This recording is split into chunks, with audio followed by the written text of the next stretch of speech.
Hello, everybody. Welcome, welcome, welcome to another adventure in history. I hope you all are doing well. I hope the world is treating you politely. Morning. um, it still kind of feels like morning. What's up, Tropical? Nintendo. It's my favorite era. We've been in the CE for a while. At least a year. I can't actually remember when we switched over. It might not have been a year, maybe. It's had to have been at least a year. At least a year, but I don't know. It's Thursday. No, it's Tuesday, right? World Fair. Not on this planet. Well, I hope at least it is not abusing you. Tropical. Tuna, what's up? Good to see you, Moose. Yeah, let's remember that this is a normal Thursday stream. However, seeing that I will be previously occupied on Thursday, we are going to do a Thursday stream on a Tuesday. So, yeah. I will not be streaming Thursday, and I will not be doing a viewer request next Tuesday. So I'm pretty sure I'll be able to get something together by Thursday next week, but depending on how I feel after all of the interim activity and getting back to school and having what is inevitably going to be hundreds of emails, we'll see how Thursday stream looks. I might have to strategically withdraw, right? Your brain has been obsessively thinking about the effects of lead on humanity, from lead paints to leaded face paint to leaded gasoline. It's probably messed with our brains. How much smarter could we be without lead? Capacity wise, I'm not sure. As prevalent as lead is in the world, I would say that it's probably not, in the historical sense, been a significant modifier of human development. If we, even stuff like leaded face paint is not really ubiquitous in the ancient world. It's not something that happens all the time. It's really only in certain areas, right? Gasoline is really only about 100 years old, a little bit more than 100 years old, so that's not a substantial effect on our development. I'm sure it has had an effect on the generations that have been alive, that have been exposed to it, but I'm talking here about like species development. I don't think that it's had an overarching effect, and I would say that the fact that technology is expanding rapidly is maybe, I don't know. It's an interesting concept. Today's stream will be community email responses, community email response generation. I don't know, man. I don't know about that. The story of leaded gasoline is really scandalous. It is. If you grew up with lead paint and you're fine, right? I probably have been exposed to lead paint. I know that I have had exposure to leaded gasoline, but I don't know. It has had an enlarged effect on the ruling classes of the cultures where it was present. That's probably a fair assessment. I would think that is not too terribly outside of the expectation. And asbestos and mercury, yeah, because all of those toxic chemicals. Who cares about that stuff? What up, Cape Geek? Good to see you, my friend. Hey, KP. Hope you're having a good one.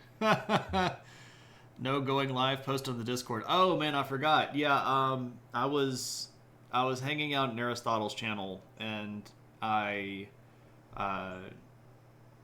recognized a bit too late that I needed to get my act together, and I completely forgot to post on Discord. I would think that people probably know. I guess I can.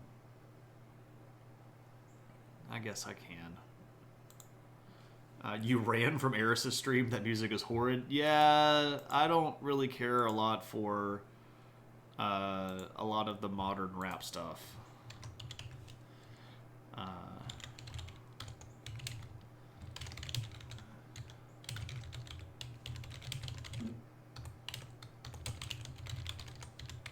Alright, so there we go.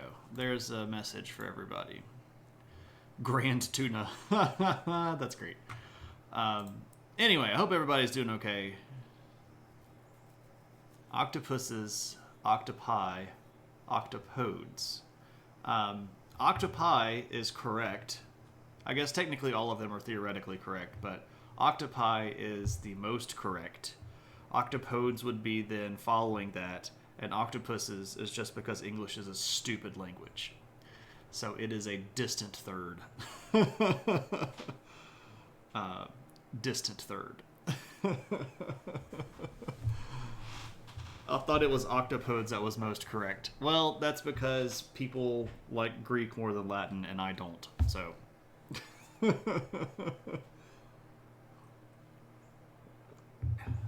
There we go. Octopedia, if you want to get all weird with it, but that's neither here nor there.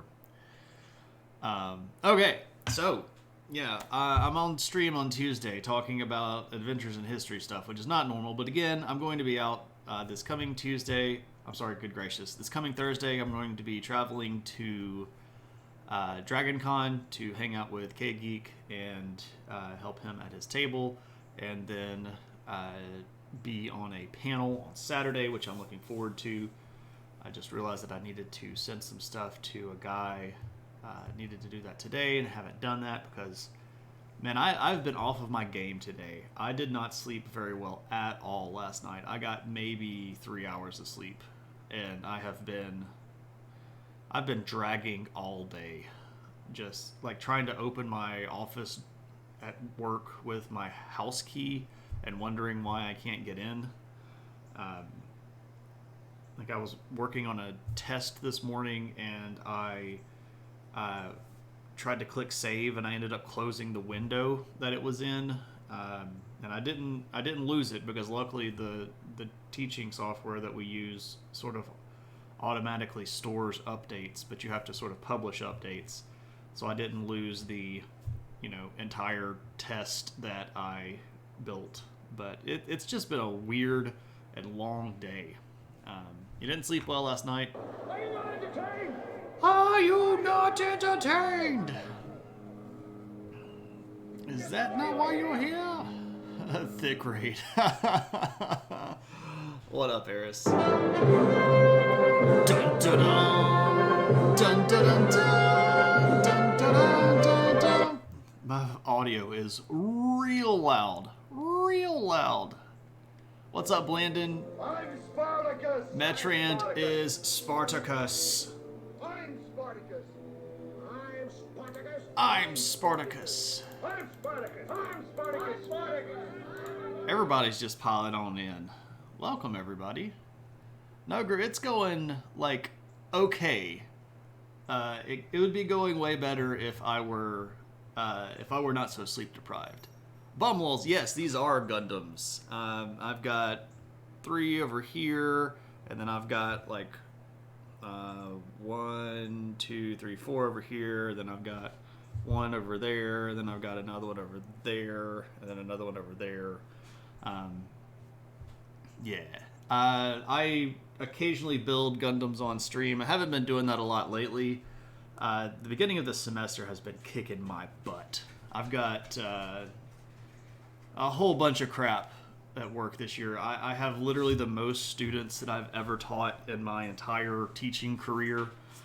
And I'm still trying to build a class that I'm actually teaching, so it's like I'm building my class out like a couple of weeks ahead of me actually teaching it, so that's that's never a good place to be.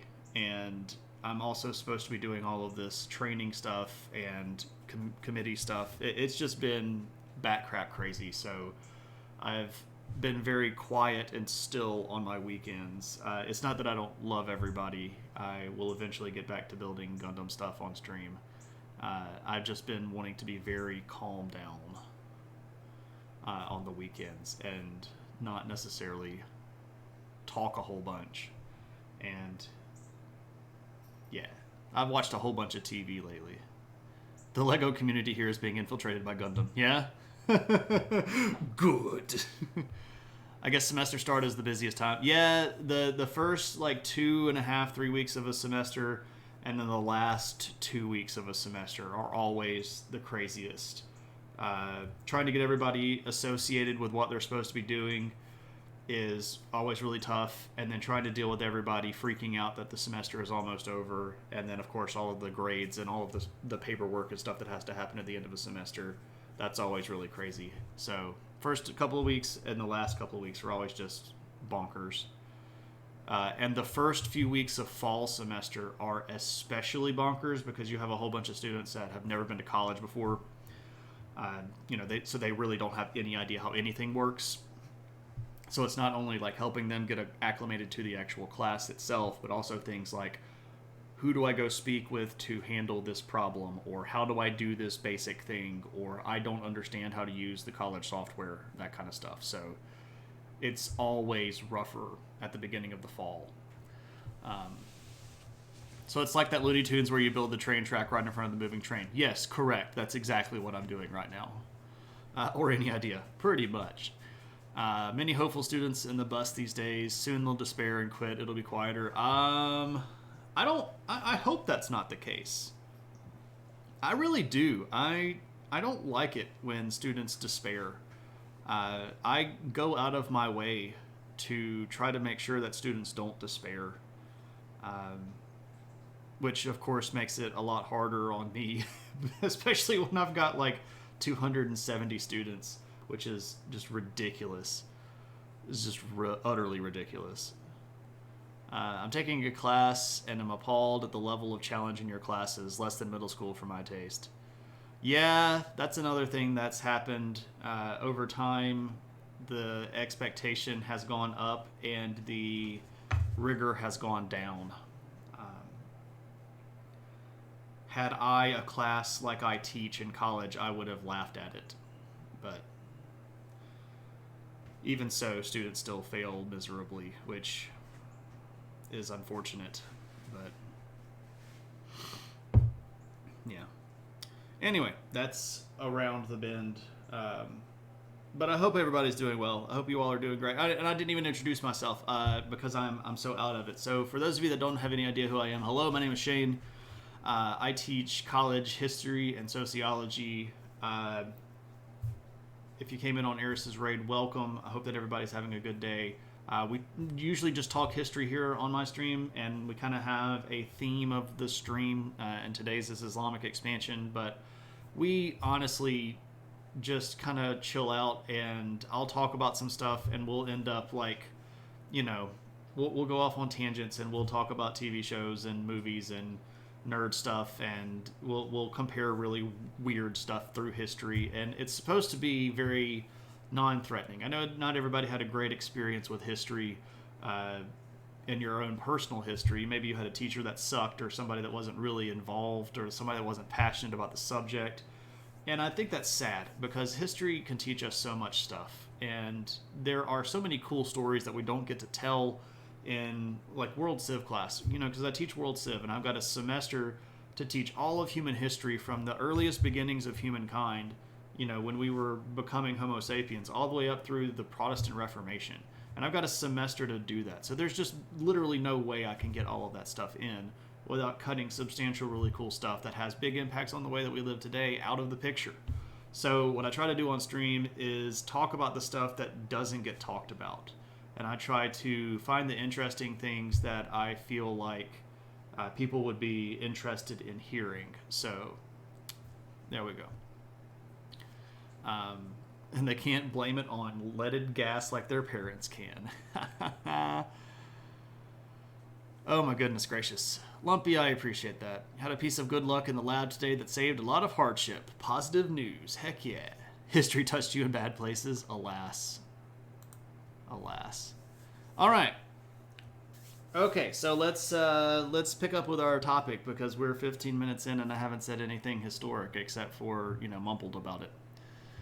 The problem with history as a subject, IMO, is the curriculum chosen, at least in terms of UK secondary school. Yeah, everybody's biased, and I know for a fact from people that have been involved in schools in the UK that the history that gets taught there is very one-sided, but that's true just about everywhere you go. The United States history taught in America is incredibly whitewashed. It is absolutely going to try to minimize the sins of the past and maximize the perceived greatness of things. And I'm not trying to poop on America. I actually quite like living here. It's a pretty grand country, and we're doing things that no other country has ever done before, and I don't want to leave. But also, as we all know from watching basically any TV show or movie about anybody that's an addict, the first part or the first step of solving a problem is admitting that you have one in the first place. And we have lots of problems in America, and people do too. So, All right, Matran, thanks again for that sub. Hope you're having a good one. New course just kickstarted, so focusing on Aegean Neolithic. Oh, that's awesome. Dude, I would love to be all over Aegean Neolithic. I've been to multiple Aegean Neolithic sites.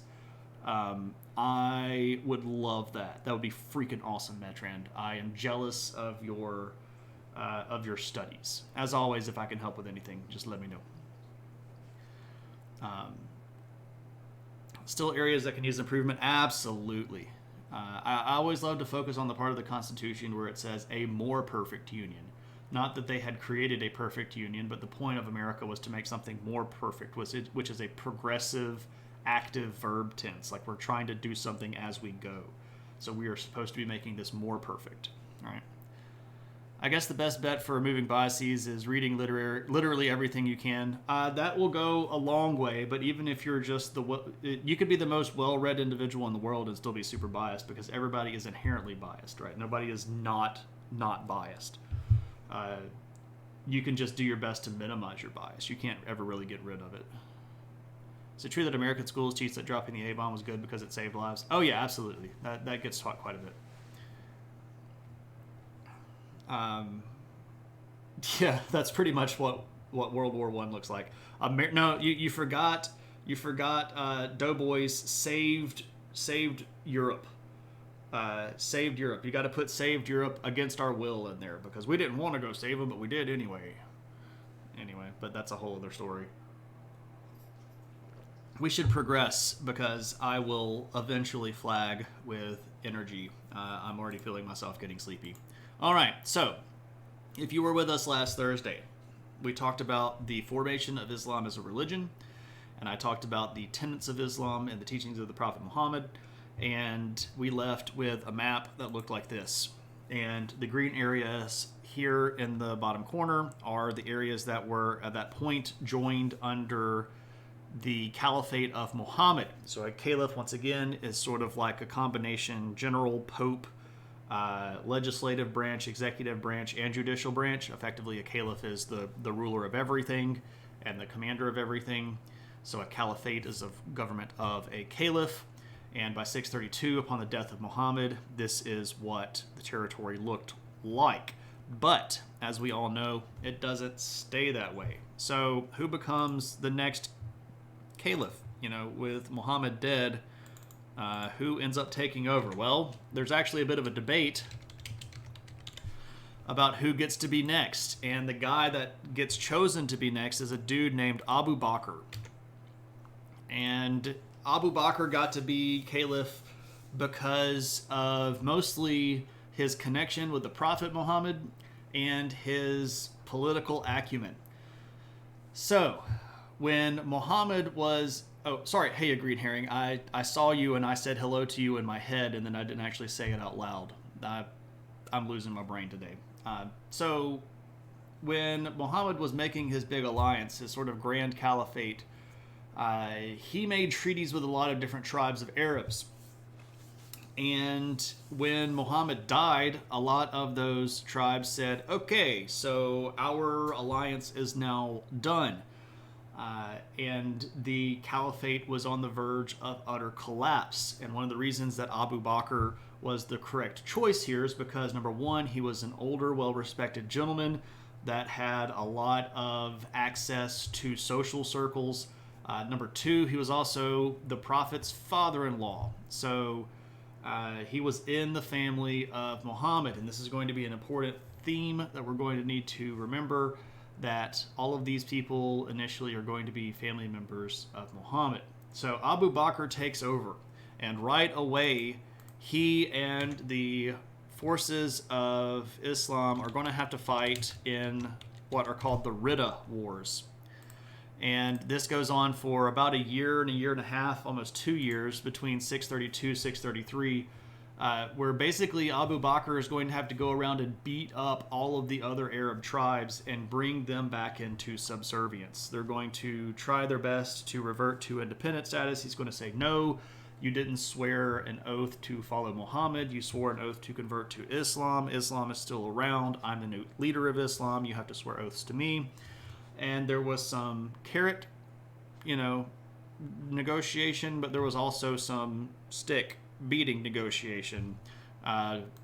Negotiations with lightsabers, right? Hostile negotiations.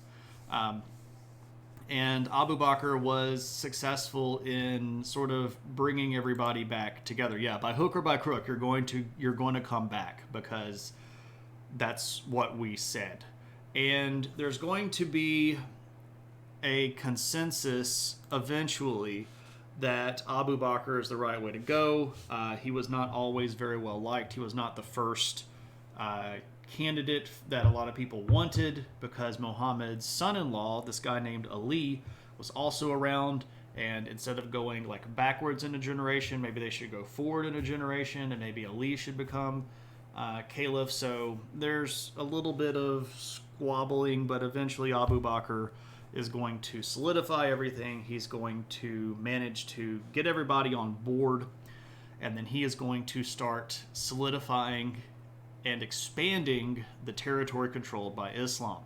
And he's only caliph for a few years. He was already fairly old by the time that he took over, and he's going to do a few things that are going to be pretty influential. First off, he's going to start expanding into both Byzantine and Persian territory. So if we go look back at our map here, so the purple area that we're looking at is the Byzantine Empire, or Rome, whatever you want to call it. And this large gray area, or I don't know, what is that, tan area, sorry. This is the Sassanid Persian Empire. And they're going to start pushing, especially up in this area. And by the time we get to the end of his caliphate, you're going to be able to see that quite a bit of this territory is going to be subsumed into the Arab world. How many small gray cats does he have? Is this a reference to Nermal and I'm not getting it? I don't know.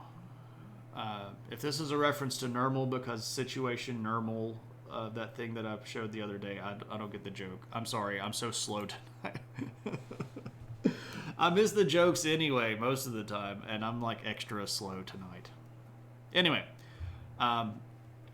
as the Arab Caliphate is expanding, this is causing a lot of consternation between both the Persians and the Byzantines. Now, it is also important for us to remember, if you were with us a few weeks ago, you'll know all about the Great Byzantine and Persian War, but if you weren't with us, to catch you up, the Romans and the Persians had just spent almost 100 years beating the crap out of each other. And they were both incredibly weak. The internal stability of the Sassanid Persian Empire was in question. The king that had done really, really well ended up getting beaten by the Romans, and he got deposed, and they put a whole bunch of crappy rulers in place because the nobles were trying to run the country. So the Persians are already in bad shape. The only way that the Romans won was basically by leveraging holy items and stuff from the church to build one more army, and that army got mostly beaten up in the war here, so Rome doesn't have a lot of soldiers, but here's this new unified force coming out of Arabia. And this was not something that anybody had expected. Arabia up to that point had always been this shifting alliance of tribes. They had never unified. They had never had a common cause. They had never had anything that would even point most of them in the same direction. And yet now they are all united and are fighting together. And this is going to be a very momentous time in history, because had this unification under Islam happened 100 years prior to this, Rome and Persia would have both beaten the crap out of the Arabian expansion, and there would never have been any sort of larger movement of Islam into Africa or the middle part of Asia. Or maybe there would have been, it would just been very slow, but there would not have been this great success. The expansion of the Arab people out of Arabia during this period of time happens at precisely the most opportune moment for them. Now, of course, they're going to say that this is because, they have the guidance of Allah, and they're going to say that this was ordained and this was sanctified. So you can see all the stuff there. Persians didn't pull any punches in war, so I'm guessing it was hard fought. It was a normal joke. Okay, cool. Abu Bakr, Abu Dhabi. Okay. I'm with you. Okay, Abu Dhabi. Yeah. That's in the United Arab Emirates, which is part of Abu Bakr's kingdom. It's basically right over here. Abu Dhabi is right about here. This would remind you of a fantasy novel you read where there was a war between two nations, and then the people of the steppes, no one expected to unify, smashed them both. No, that's fine. That's exactly right. This happens quite a bit. You get two big armies and they beat the mess out of each other, and somebody that was not expecting shows up and causes a whole bunch of trouble. This is a lot of stuff to do with like the barbarian invasions of Rome, the barbarian invasions of China. It's a pretty well established historical trope. So free association is absolutely cool. Yeah, like the Huns, exactly. Like the Wheel of Time. I know this is going to lose me nerd cred. I started trying to read the Wheel of Time. I couldn't get through chapter 1 of the first book. It was horrible. I just didn't care about it. And I don't mind extraneous detail. I love Lord of the Rings, and Tolkien's one of my favorite writers ever. But this guy spends like half a page describing a wagon and the stuff on a wagon.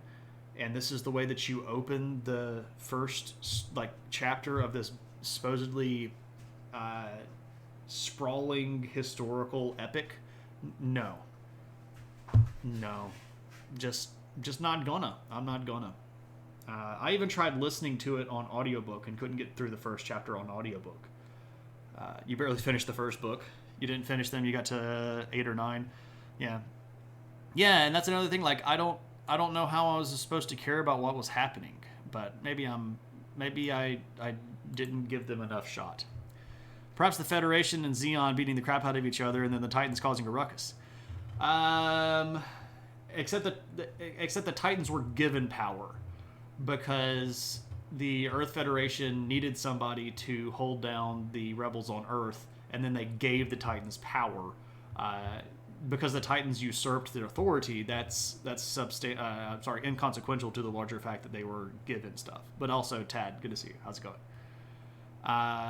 Who's a half-page wagon description? The Wheel of Time. Robert Jordan, I think, is the writer of Wheel of Time, Grathar. Also, hey, Grathar, good to see you. So the reason for global religious ubiquity isn't because there's some underlying truth to it all, but because the good, pious people will band together and kill you if you don't believe what they do.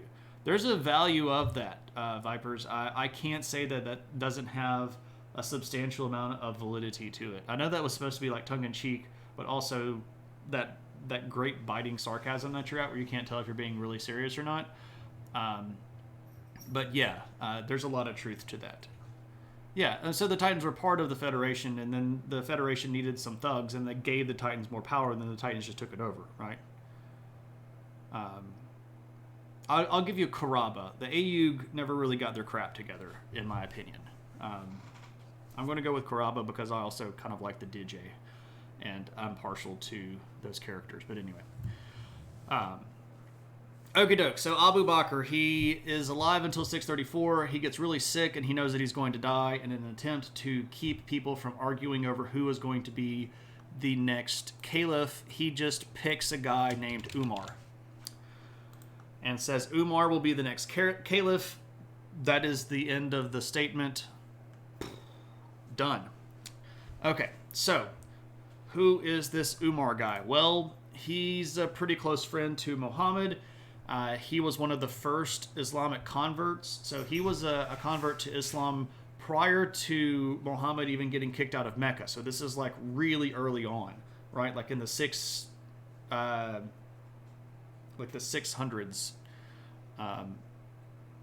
He actually wanted to kill Muhammad and was going to go out to kill Muhammad. And there's a story of his conversion. One of his friends converted him, and then he went to pray at the Kaaba. There's just a whole sort of lore / mythology built up around all these characters. So anyway, he is also a really close friend to Muhammad and had been sort of on Muhammad's side since his conversion, and he was also Muhammad's father-in-law. And you're like, how many fathers-in-law does Muhammad have? 4 or 5, depending on how you want to count it and depending on how exactly you want to do it. But after a particular battle where a whole bunch of people died, Umar actually tried to get Abu Bakr to marry his daughter. So his daughter had a husband that fought in a battle and died. And he's like, hey, Abu Bakr, why don't you marry my daughter? And Abu Bakr was like, I'm kind of old to marry somebody new. And so then Umar went to this other guy named Uthman and was like, hey, you're a big Muslim guy. Why don't you marry my daughter? And then Uthman was like, yeah, I don't really need another wife. And so he went to complain to Muhammad, and Muhammad was like, I'll marry your sister, your daughter. It's okay. I'll marry your daughter. She can be one of my wives. It'll all be good. Because, at that point, perfectly fine for a caliph to have multiple wives. Yeah, Muhammad had, at any given point, about 6 wives, I believe, but not all of them at one time. Like, his first wife, Khadijah, died before he had several of the other wives. His youngest wife, AiH, is the one that's sort of most readily recognized. She's the mother of Ali, not the mother of Ali, the mother of Ali's wife. So Ali, again, is Muhammad's son-in-law. Take my daughter, please, right? What, Kaylee? Do you want to come and see me? The dog is being rather insistent. Come here. What are you doing? Just itching? You're going to come and see me? Come here. Come on.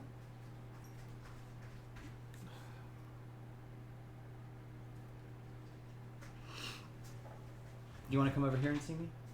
Come on. Come on. There's the puppy. There's the puppy. Hello. I don't know what you're after. I guess she just wanted to say hello. Did she have enough channel points for that? I've got unlimited channel points, so there we go. You read like 5 or 8 The Wheel of Time books in your mind were in your mid-teens. All you remember is that the pacing was slow. Yeah, I didn't really care for that either. You're trying to offload an old barbecue, right? It would be a way to confirm security and status for their family. Absolutely. Right. It's a lot of political marriage at that time. Sure. All right, so Umar. Umar is going to be a very successful caliph. And he's going to be particularly successful in expansion, and I'm going to reach for the adventure hat. So for those of you that do not know, this is the adventure hat, and if I show you things that I have been to and seen with my own eyeballs, I get to wear the adventure hat when I talk about it. So this image right here is of a monument at a place in Jordan called Yarmouk. And Yarmouk is a pretty important battle. It takes place in August of 636, and the Byzantine forces of the Emperor Heraclius are going to run into an Arab force of Umar. And the battle is particularly important if you note that there is a cliff basically right behind this monument. The Byzantines had taken shelter at the end of this peninsula, and when the Muslim army attacked, the Byzantines were literally driven off the cliff into the ravine below and decisively defeated. And this is going to be a pretty, what we might call important moment, because the Battle of Yarmouk happens in the modern day country of Jordan, right about here. And that army of the Byzantines was effectively the only army holding all of this territory right here. So, what is modern day Syria, Lebanon, Israel, etc. So, with that army out of the way, this is going to open up sort of this middle heartland area for Islamic invasion. This is going to be devastating for the Byzantines, who at this point don't really have troops to spare. Again, they had thrown everything that they had and more into this big war with Persia, and it was very unfortunate for them that they lost here at Yarmouk. Hey, you gotta stop licking your leg. Because 636 is the Battle of Yarmouk.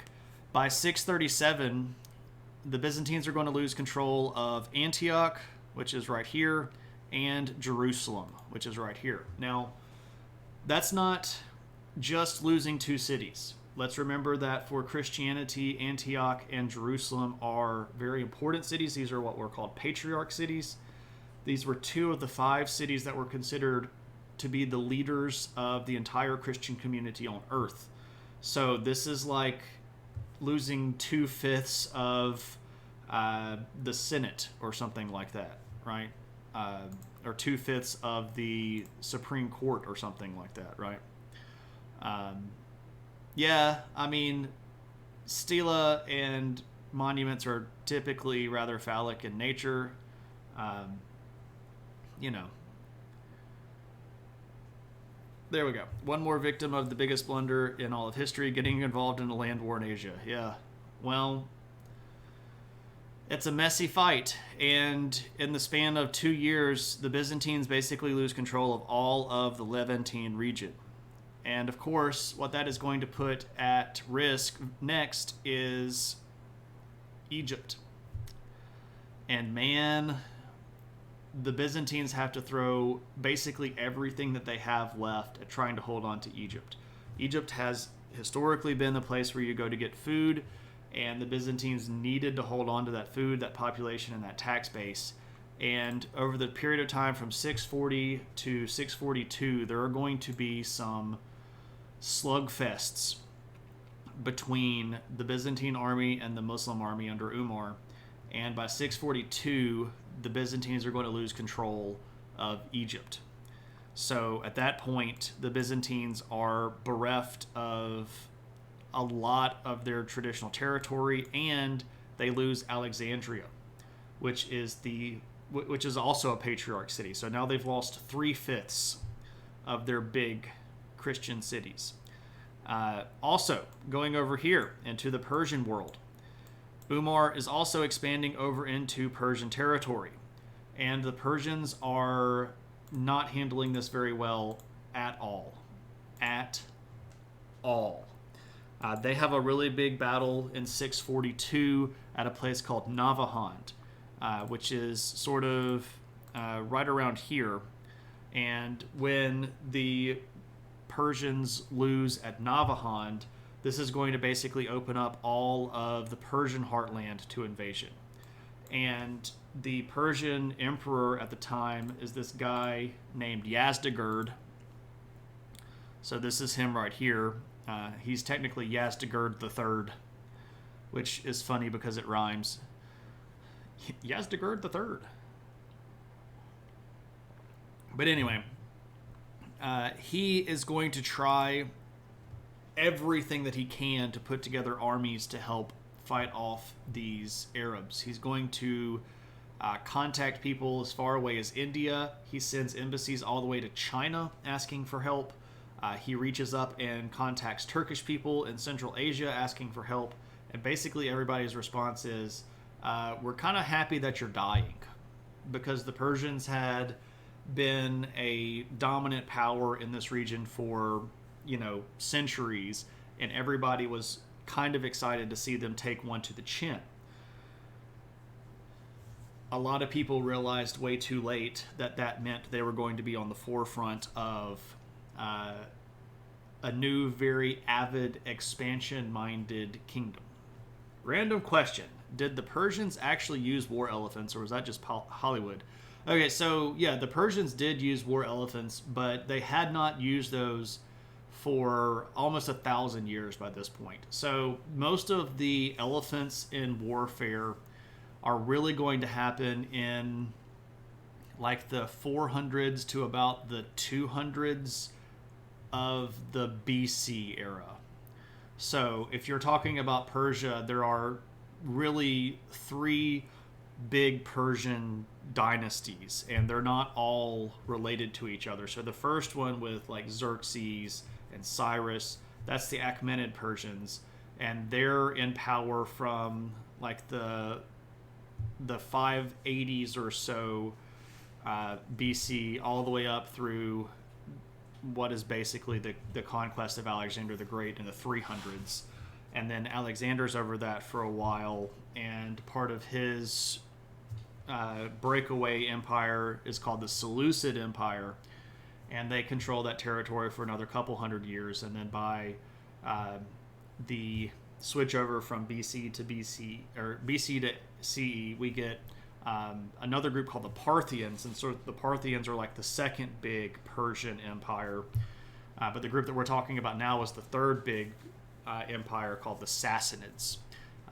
And the Sasanians and the Parthians and the Achaemenids are all from slightly different parts of Persia. They're not all directly related, nor are they all similar when it comes to like their governing style. The only real line that sort of puts them together is the geography and their the religion of the rich people, which was Zoroastrianism. So going all the way back to people like Cyrus and Xerxes and Artaxerxes and Cambyses and all those people, their ruling class was Zoroastrian, and that's going to continue all the way through to the Sassanid Persians that we're talking about now. Known today as the DLC-minded kingdom, right? And don't ever feel bad about asking questions. If you see the little thing that just popped up in chat there, tangents are absolutely welcome. Whatever questions you have are absolutely welcome, right? It says like right here, please feel free to ask questions. I really do mean that. If there's a piece of knowledge that I can offer you that would make your world more complete, I would love to give you that piece. Are you going to cover that time that Harold and Umar went to White Castle? No, but given their latitude, they might not have had White Castles. They might have had crystals. What was the name of that break-off empire of Alexander? So Alexander the Great dies, and his empire splinters into basically a whole bunch of different empires that are ruled by his generals, and these people are generally referred to as the Diadochi, right? But the one that took over Persia is the Seleucid Empire. I can type that.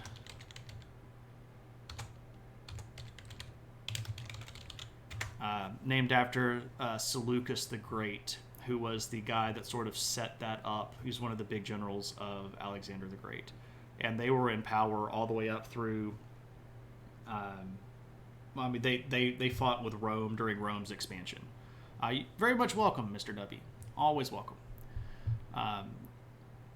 I do quite like tiny burgers. So in my part of the country, we don't have White Castle. Our equivalent to White Castle is a restaurant version called Crystal, which is the same thing.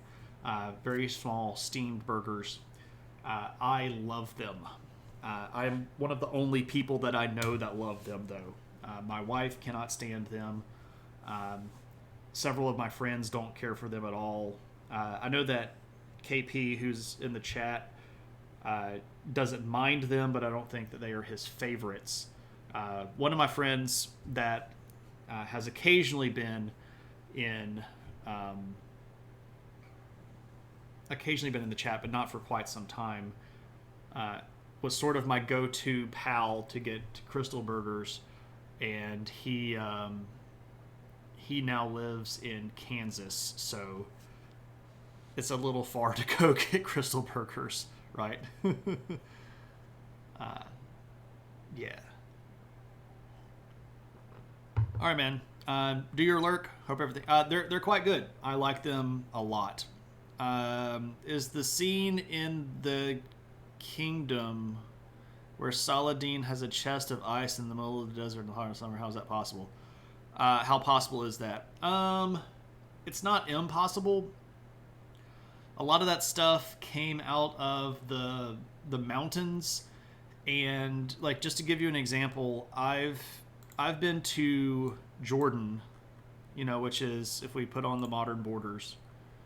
I was in Jordan in 2015, and if we just look at Jordan, like this is a very arid country, right? It is a desert. There's no way to get around it. Most of it is arid, and I don't like using the word wasteland because there are thousands of people that live there. It is very inhospitable. But while we were driving around in April, we crested the top of this really big mountain, and there were still snow patches left up there. So it is not uncommon for the elevation to bring in the opportunity for things like ice. And the kingdom that is particularly being fought over here is, at that point with Saladin, was the kingdom of Jerusalem. And this is, of course, prior to the Third Crusade and all of that stuff. And that was right around the same area. So it was perfectly possible for that to happen. You can't eat crystal all the time, but you do enjoy them, and they closed most of them around me. Yeah, they closed the one that was on the highway near you. I see that, and it stinks. I was right near the trouble zone. Oh, man, I've been all over the trouble zone. I've looked into Syria from here. I've looked into Iraq from here. I've looked into Syria from this side. I've looked into Iraq from over here.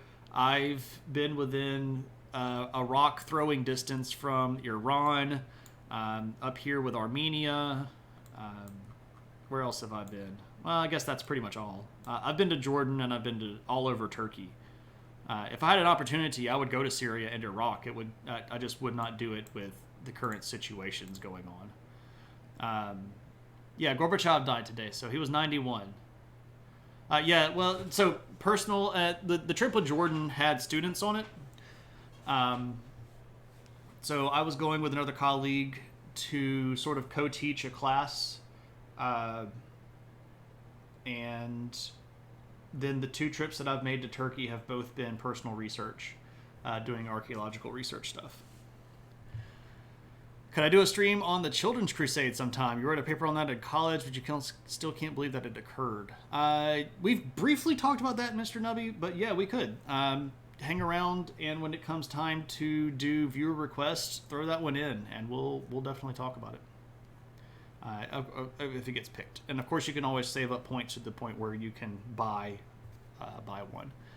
I would love to go to Iraq. Like, if you could freeze time and let me just go wander around Iraq, I would totally do that. Or if aliens came and benevolently abducted everybody in Iraq and harmed none of them, while I wandered around Iraq, I would love to go. There's a ton of cool stuff in there. You've been trying to get back through the Crusades. I think we are stuck on the third one. I can't remember. I know we've done the first one, and I know we've done the second one. I can't remember if we've done the third one. I don't think we have. Not the Trouble Zone, the Troubles. Oh, so like you want me to go to Northern Ireland. I'd love to go over there too. And quite a bit doable. Yeah, Cave, I saw that. I saw that. There's a guy who was the last member of his tribe in the Amazonian rainforest, and his tribe had basically been targeted with extermination during the 70s. By the government at that time, who was trying to clear land for cattle ranchers. And one guy survived, and they've basically been keeping tabs on him over the course of the last few years. And they found his body just a couple of days ago in a hammock, and he apparently died of natural causes.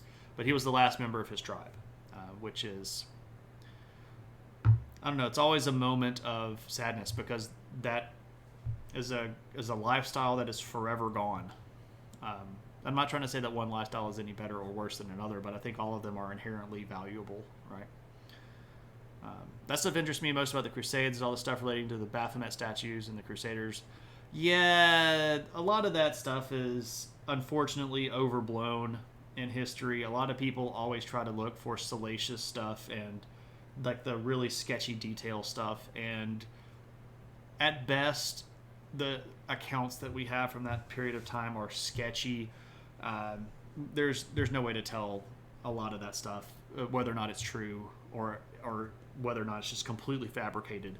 Um, I mean, questionable information can be fun, sure, but the problem that I run into all the time is that people have been convinced that the questionable information is in fact fact, and then they have gone on to build entire identities around falsehoods or highly speculative data, and I have to try to help them peel off the layers of this accreted garbage.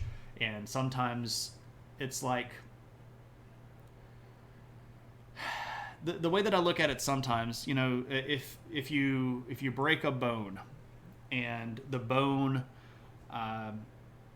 doesn't set properly and it grows back together and it's still causing you pain, you eventually you learn how to live with that, but there is a way to fix that. And unfortunately, the only way to fix that is for you to literally go have that bone broken again so that the doctors can properly line it back up and get it to grow back in the proper formation so that you get full use out of that limb. I find myself very frequently having to try to convince people to let me figuratively break their bone. And it's really tough to do, and it's a trying situation because I can see them like making all of these crazy ideas up, and they're going way off on the deep end, and they're just getting mad about stuff, and they're living these lives that are just based in anger and pointing at stuff, and I don't know, man. It sucks. While I understand the necessity to leave them alone, you're shockingly fascinated by the tribe of Sentinel Island. Yeah, so that's down here off the southern coast of India, right down in here. There's a tribe down there that will literally kill anybody that tries to go there, and they're protected by the Indian government. Like, you're not supposed to go there at all. So in essence, break them down and re-educate them. Yeah, no, you're good. That's exactly correct. And I know that re-educate sounds like a communist word for like re-education camp. But I get what you're saying, and you're good. Okay, so Umar, we've gotten pretty far off track. He wins the Battle of Navahand. Yazdegerd III has to go run off and try to get help. But what is Umar doing on the side of politics? Because he's caliph, he's actually going to rule for quite some time. He's got a decade in power, from 634 to 644. And he's going to do a lot when it comes to strengthening the power of the caliph. For example, he's going to be very, very strict.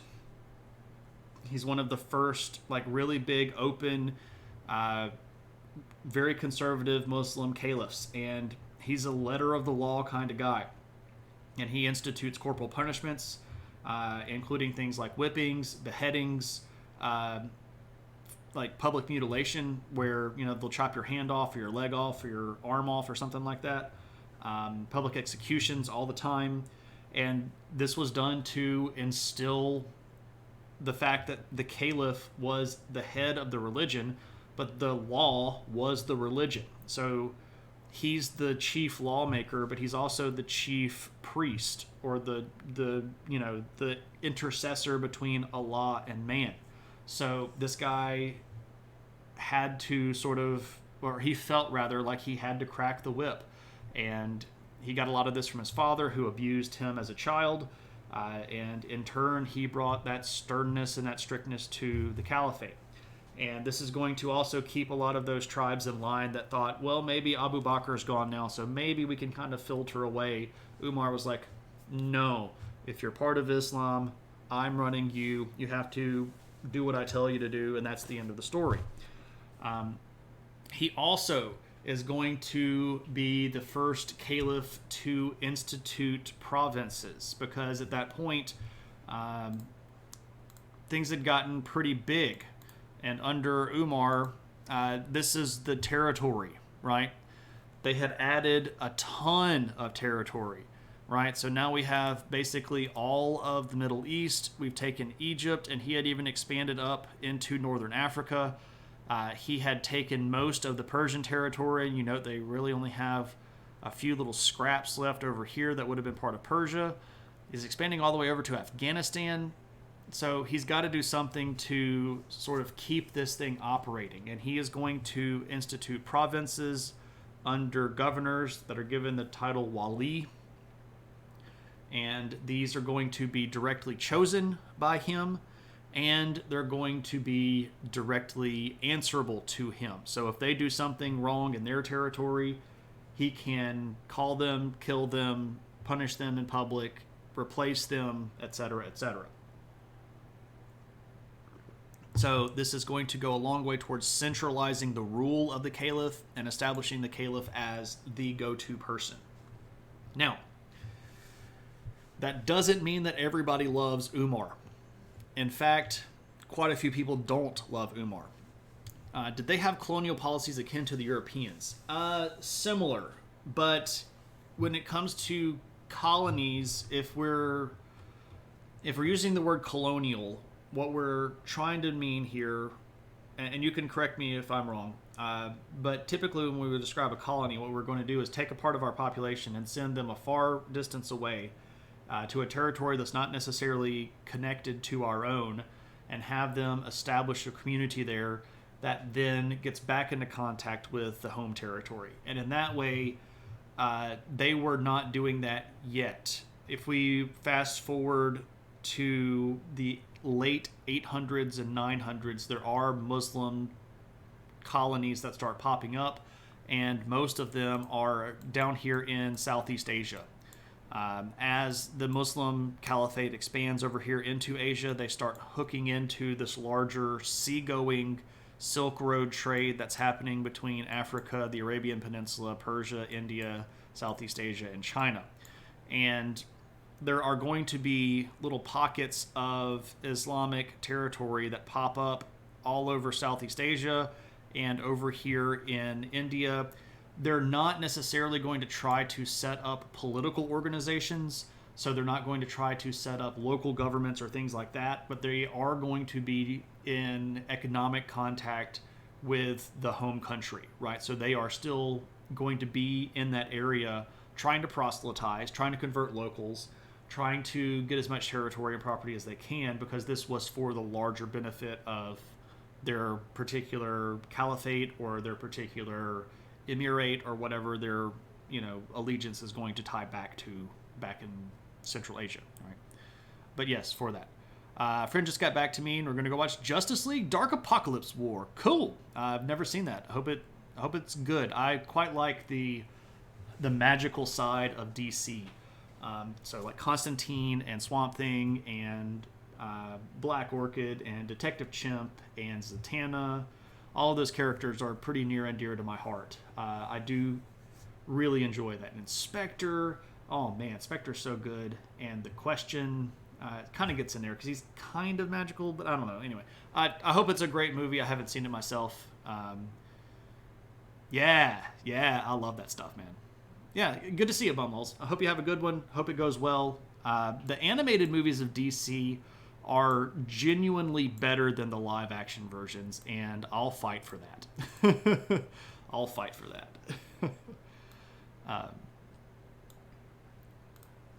Okay, so Umar is very successful, but he is not universally loved. And, in fact, somewhere in the late part of 644, he had conquered a whole bunch of territory, and he had set himself up as the caliph that was ruling all of these regions. And, I mean, it's a low bar. It is a low bar, Steve. It is. It's a pretty low bar. But there are some good DC movies. I really enjoyed Shazam. Like the live action Shazam, I thought was great. I really did. I thought it was a fun movie. I thought it didn't take itself very seriously. I like the fact that it wasn't like Scott Snyder, cyan, dark. I thought that the second okay, and hear me carefully when I say this. The second Suicide Squad movie wasn't bad. I don't think that means that I loved it. I don't necessarily need to go watch it again, but it wasn't bad. I liked the first two of the Nolan Batman movies. I thought that the Batman with Cedric Diggory was okay. I think it was a bit long. I don't think it needed to have as much time as it did. I quite liked the way that they did the Riddler in that movie. The Riddler is my favorite Batman villain. You can see the Riddler is looking over my shoulder right here. I know that a lot of people sort of didn't like the way that they did the Riddler, but I actually did quite like it. He was pretty clearly mentally deranged, which is what the Riddler should be. So I didn't think it was a bad movie. Hello, either Goober or Chuckles, whoever has Steve's keyboard. Steve has 2 young children, and I suspect that one of them just got a hold of the keyboard. Well, now you get Lord of the Rings ads when you come to my channel. Maybe so. Maybe Twitch is singling us out. Anyway, or he's having a stroke. He might be having a stroke, but Steve's a pretty young guy. I don't think he's having a stroke. Anyway, so Umar is going about his daily business, and one of his slaves, who was a Persian, is going to get a knife and stab Umar. And he recognizes immediately that he is wounded to the death. Like, he knows that he's not going to survive this. He gets stabbed pretty hard and multiple times.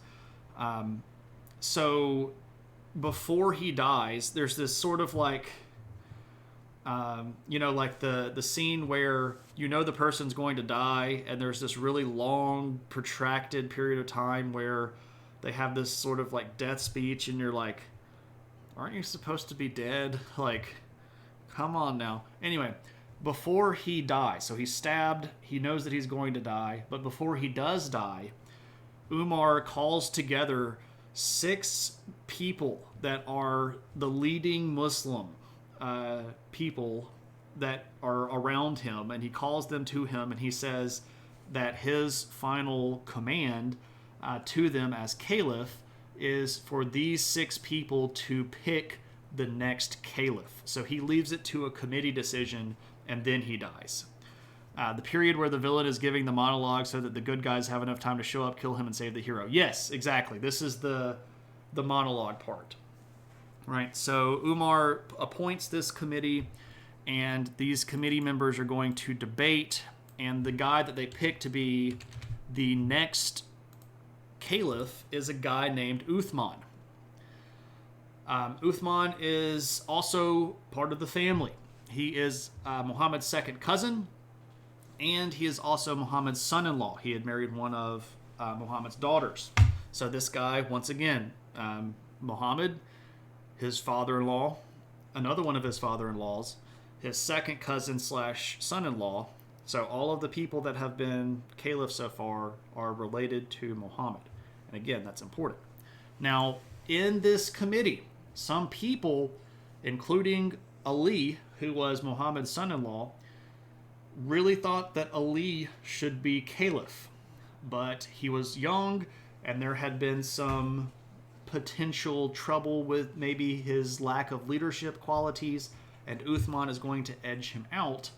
But know that Ali now has been passed over 3 times for caliph. So there we go.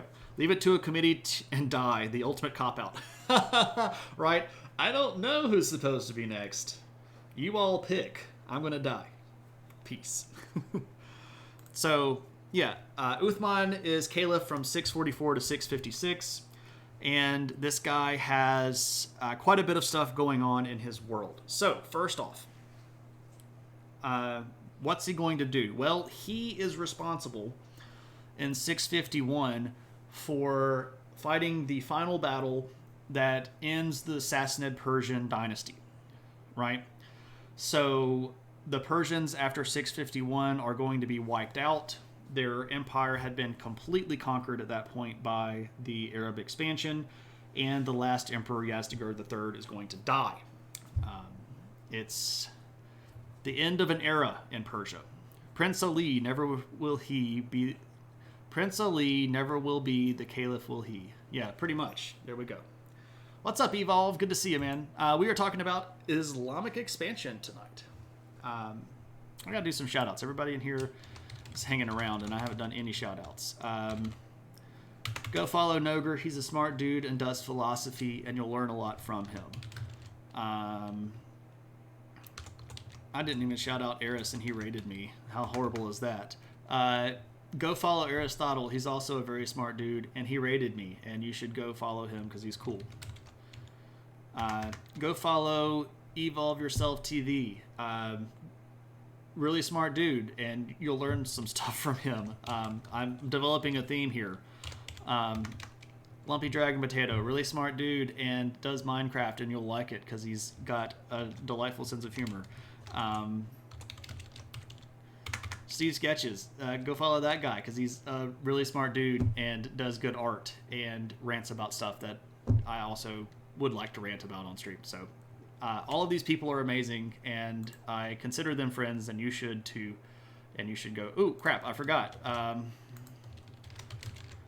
Go follow Cave Geek because he's a really smart guy and does really cool art and plays video games and gets mad about his horse not doing what he wants it to do because it's running up on the sidewalk when he's playing Red Dead Redemption 2. Yeah, lots of people, and they're cool people. And everybody should go hang out with these people because they're cool, and I say so. Because I say so, right?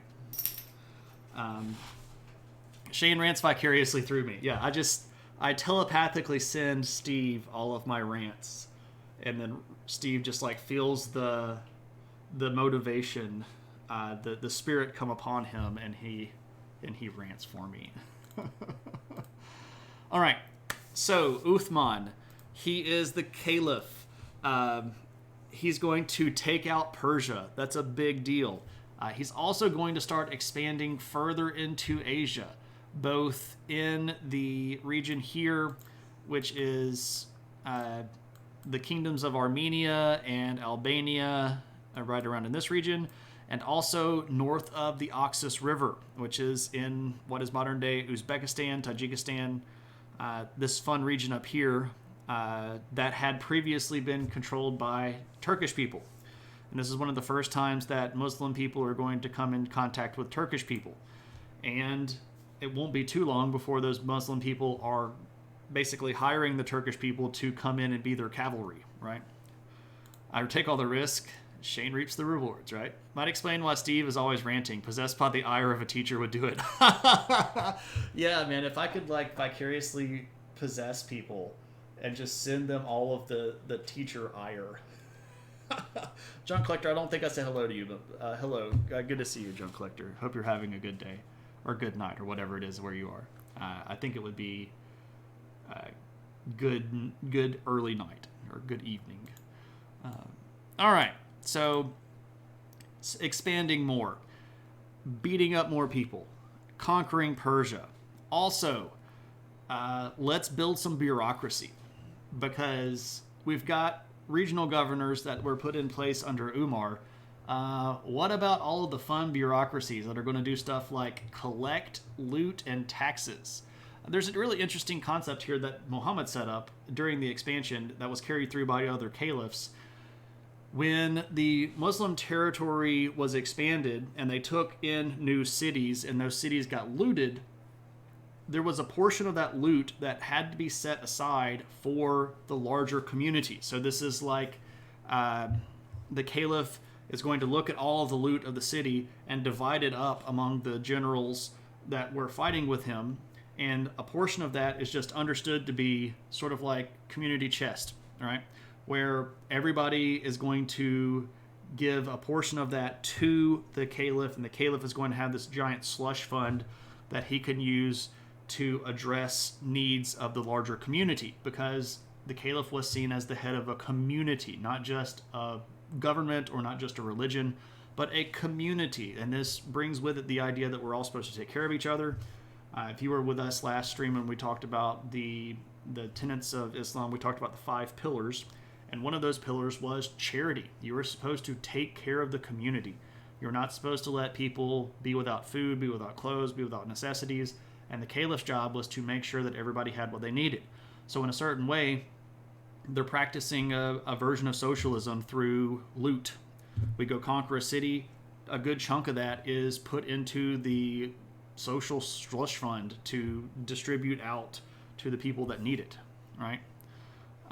So interesting stuff to think about there. Anyway, so we're going to build a bureaucracy to make sure that people that are conquering or looting are going to be sending their money back. We're also going to make sure that the slaves that we are taking that are being sold are having the proper amount of profit sent back to the caliph. We're also going to make sure that the generals are doing what they're supposed to be doing, because during the period of Uthman, and again he is ruling from 644 to 656, Islam had become very, very big. And it had become very big very fast. And some of these generals that had been so successful in expanding Islam were going to begin to see, I don't know if it's an angle or if it's an in, or see a possibility that maybe there was a way that they could take power themselves. And specifically, there's going to be a guy, and I'll go ahead and put him up here. One of the big generals at this time is a dude named Muawiyah. And Muawiyah was not from the family of Muhammad. Now, in the way that the family lineages of the Arab tribes happened, he was part of an upper parent tribe, whereas Muhammad was part of like a junior branch. So this particular group called the Umayyad clan, you might have heard of the Umayyads before. You'll certainly hear about them by the end of the term, or by the end of the discussion tonight. The Umayyads were not directly related to Muhammad, but they're kind of like distant cousins of Muhammad. And Muawiyah was a very successful general. He had fought almost undefeated against the Byzantines and the Persians. He had brought a lot of glory to the world of Islam, but he wasn't an original convert, and he wasn't part of the family of Muhammad. But if we're just being real, he wanted to run the show. But Uthman is in charge. We can't have anybody challenging that, because Uthman was chosen by the committee that was picked by Umar, so Uthman's in control. But Muawiyah is going to begin to develop himself an independent power base. And this is mostly going to be based around the fact that he has the support of the military, and he is also going to have a lot of support in the expanded territories, right? So the DLC, if you will. And he is going to sort of set up his base right here in Syria at Damascus. So, of course, the caliph is supposed to be ruling from down here at Mecca, but Muawiyah is going to be right here in Damascus at the front line. And that gives him a different angle on things. So, something to think about. Something to think about. All right, so Uthman is expanding. He's building stuff. He is going to give a lot more independence to these people that are doing regional governorship stuff. He's not as strict as Umar. He is actually going to get criticized for this, that he was slacking off on the job and that he was too prone to being lax with his underlings and allowing them to question him too much. And, you know, this is after an authoritarian ruler who would literally kill people with his own bare hands. So anything that he did that was less than Umar was going to make him look different. And of course, people that were big fans of Umar are going to go, well, you know, that Uthman, he's pretty soft. He's soft on crime. You know, that kind of stuff that is political, goes all the way back to the ancient world, right? This is going to be exacerbated by the fact that there is an actual rebellion. This is what's called the first fitna. Fitna is just Arabic word for conflict. This is going to be the first internal Muslim civil war.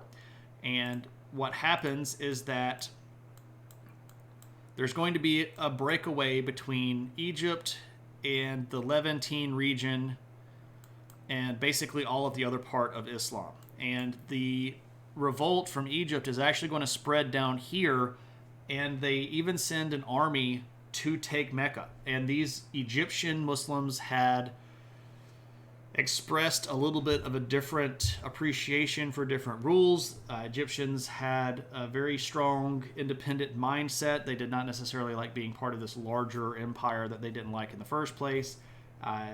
And even going back into when Egypt was Christianized, the Egyptian Christians had caused a lot of trouble with things like monophysitism and all of these Arian heresies and stuff like that.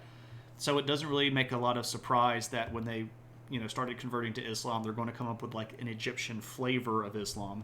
And they're not really going to care for Uthman very much, so they're going to rebel against him. They're going to send an army to go try to kill him. Now, this is problematic because he is the caliph. So the Islamic leadership put him basically in a house, and they say, we will protect you. This is in the year 656 of the current era. And so they put him in a house, and they go, we're going to leave you under guard 24/7.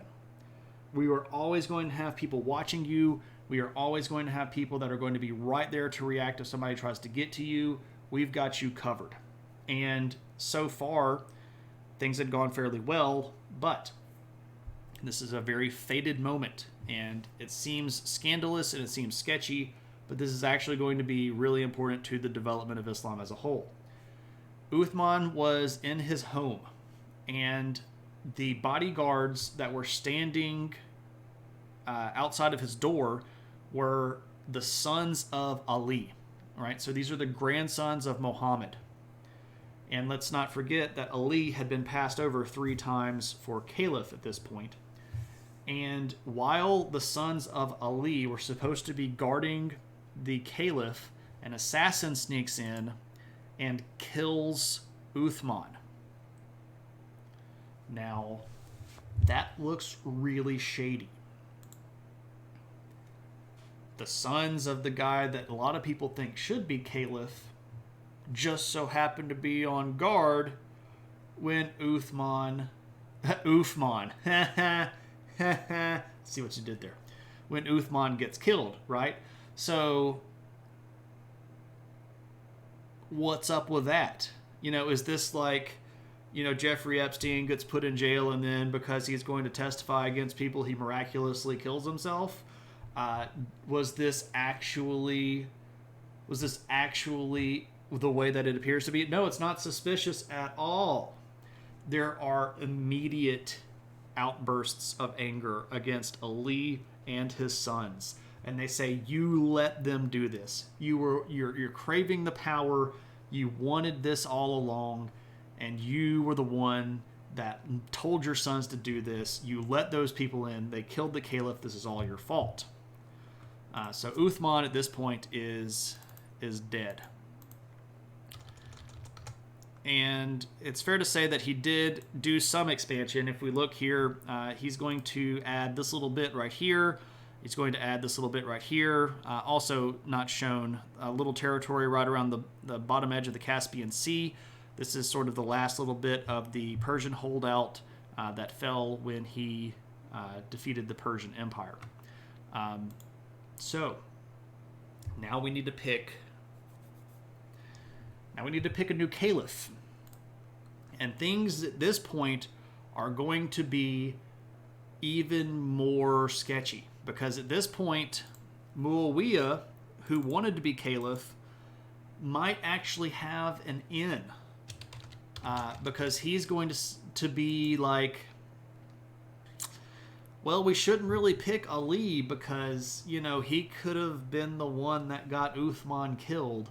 And maybe I should be the one to take over.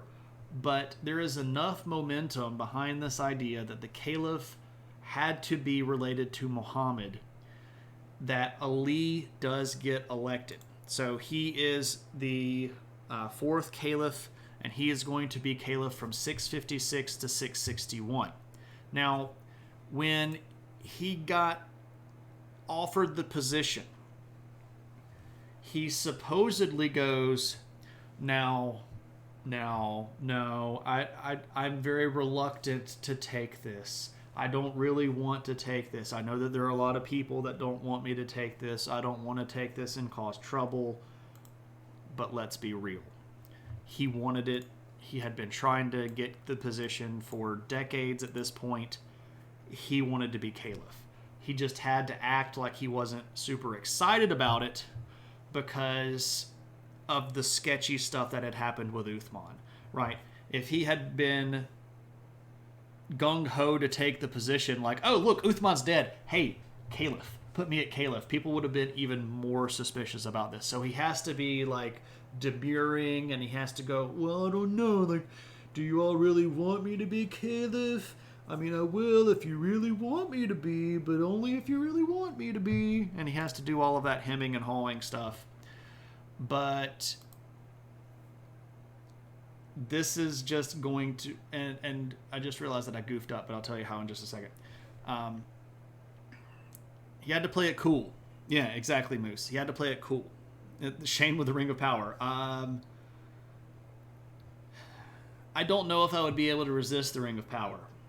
If we're just being honest, if I were a man in Lord of the Rings, I would certainly not be a Numenorian. I would almost certainly be a man of Twilight, which is okay because that's like the people of Rohan. They're not men of darkness who have fallen completely to the will of Sauron. But I would be a relative of the older men, but not ones that had been chosen by the elves and the gods to go live in Numenor. So I don't know if I would have it in me to turn the ring down like Aragorn did. But not even all of those. Like, so theoretically, Boromir would have been of that same lineage of the Numenorians because he was in the ruling family of, well, not necessarily the ruling family. He traced his lineage from Mardil, who was the first steward that took over as steward after the kings of Gondor fell. But he was still related to the lords of Numenor that came over and established Gondor during the Second Age. So he would have theoretically been able to do it. And we saw, his brother Faramir turned the ring down. So I don't know. Maybe I would be able to turn it down. I probably wouldn't be, though.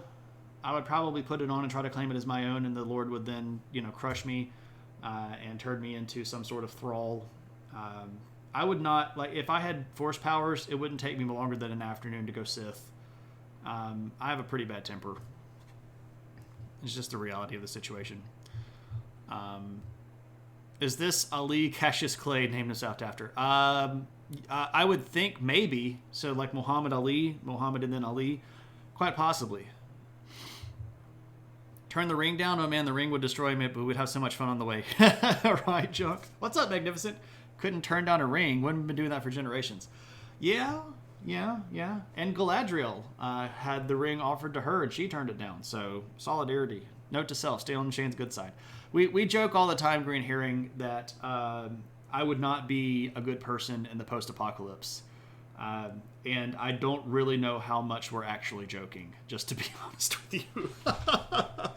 I am quite openly not a person that perpetually has just good thoughts. I have to argue with my bad side, and it's not always easy.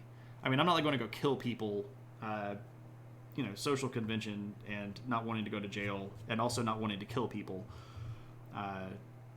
keeps me from doing that. But like, if we were in the post-apocalyptic world, and it came down to like, providing for people that I loved or fighting people that I didn't know. I don't know, man. I don't know. I don't want to be in that situation, and I hope that I never am. So I would not have very high hopes for myself. We'll just put it that way. And I'm just being honest about it. I mean, I think that's better than trying to lie and go, no, I would be a perfect gentleman. Whatever. Off with their heads. I don't know, maybe. It could happen. Shane McBurger.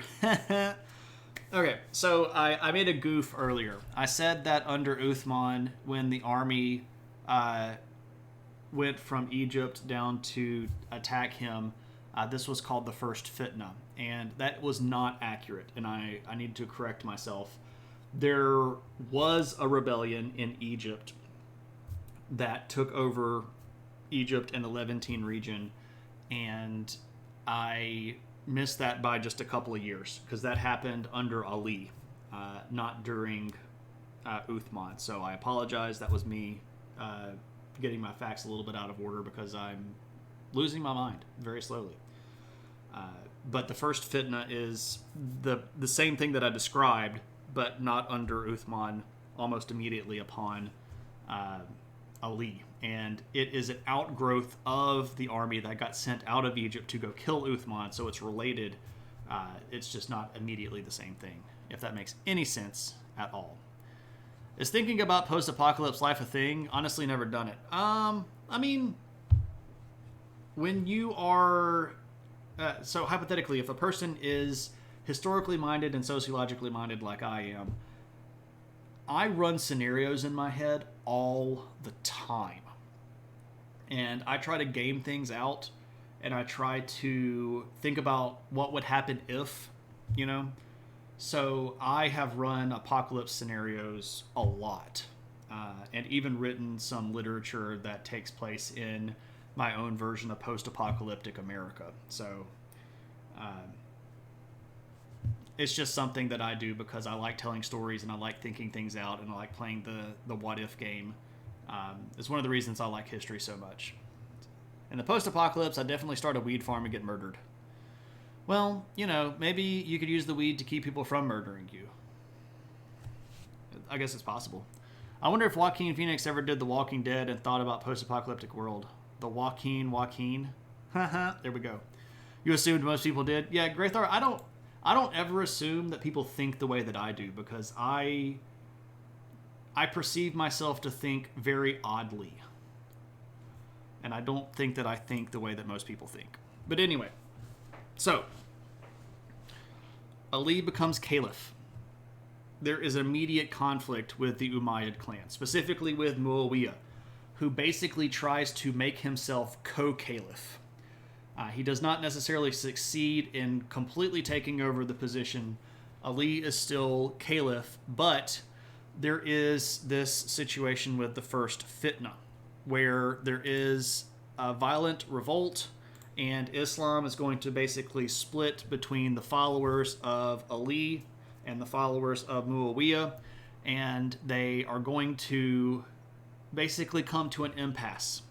And Ali says, I am not giving up the title of caliph, and Muawiyah says, I am not recognizing you as caliph. So me and mine are not going to recognize you as caliph, and Ali says, but I am, and I'm not giving it up. So we are at an impasse. What do we do? Well, the answer to that is you assassinate Ali. And he does. He gets stabbed by one of his servants while he's praying. And he subsequently dies, and this eliminates the issue. Because when Ali's son, a guy named Hussein, tries to take over, he gets to be caliph for less than a year. So in the year 661, he gets to be caliph, and then Muawiyah basically says, you're going to give me the caliphate. You're going to give it up. I will be caliph. You're a kid. You're not going to rule by yourself. Give me the title. And Hassan says, I will give you this title, but you must promise that you will not try to set up a dynasty. And Muawiyah is like, yeah, whatever, just give me the title. So this is an important point in history because at this point, the family of Muhammad is no longer in control of Islam. But there were a lot of people that thought that the family of Muhammad should be in control of Islam. And there were a lot of people that were behind Muawiyah and the Umayyads that thought, look, it should just really be who's closest to the example of Muhammad, right? Muhammad was the best Muslim. Whoever is most like Muhammad should rule. Ali, clearly not good, very much not like Muhammad. So the side of supporting Muawiyah said Muawiyah is much more like Muhammad. So he's just the best Muslim. He should rule. This begins the denominational split between Sunni and Shia. The people that think that the family of Muhammad has to be caliph are the Shia, and they're the ones that supported the idea that the caliphate at the beginning, which is referred to as the Rashidun Caliphate, the ones that did it the right way, right? They're the ones that should rule. So this is, Muhammad and Abu Bakr and Umar and Uthman, Ali and Hassan. These are the ones that should be the caliphs. Now the other people who said, no, Muhammad was just the example, and whoever is the best follower like Muhammad should be the caliph, those people are going to be the Sunni. So this is where we get the big denominational split in Islam between Sunni and Shia.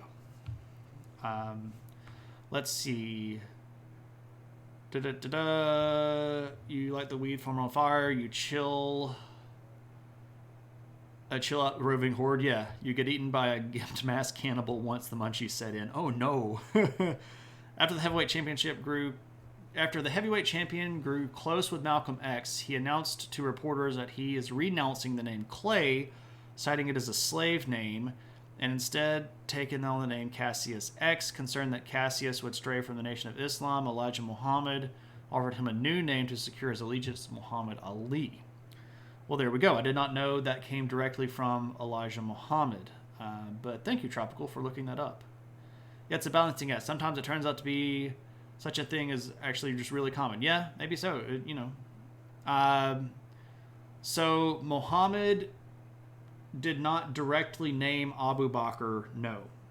Abu Bakr was chosen by a sort of larger committee, sort of a committee at large of leading Muslims. Abu Bakr was the first caliph after Muhammad, and Muhammad did not directly name him successor. Abu Bakr did named Umar direct successor. Umar put a committee of 6 in charge of picking Uthman. When Uthman when Uthman was murdered, a group of leading Muslims picked Ali, and then when Ali got murdered, his son Hassan took over briefly, and then Muawiyah basically strong-armed him out. This will definitely not lead to centuries of bloodshed. Surely not.